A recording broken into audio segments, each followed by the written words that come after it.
Ignore the irreverent. 2 Thessalonians chapter 3 and verse 14. Take note of those who refuse to obey what we say in this letter. Stay away from them so they will be ashamed.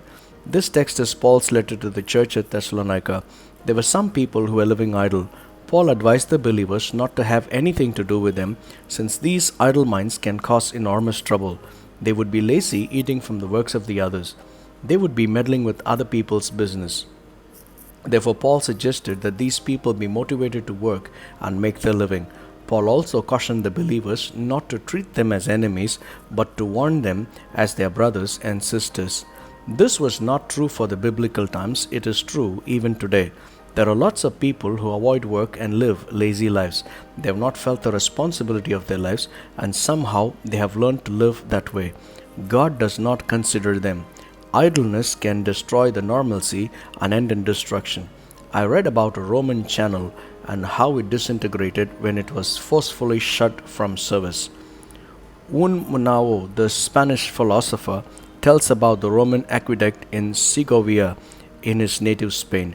It was built in 109 AD.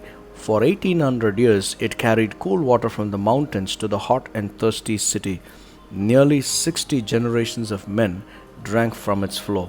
Then came another generation, a recent one, who said, "This aqueduct is so great a marvel that it ought to be preserved for our children as a museum piece. We shall relieve it of its centuries-long labor."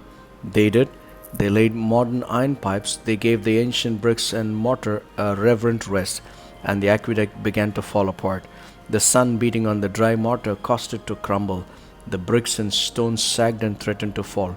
What ages of service could not destroy, idleness disintegrated. Therefore, let us watch out that we do not associate with lazy people, but ignore and move on, and be cautious that God isn't interested in such people. Ignore the irreverent. God bless you.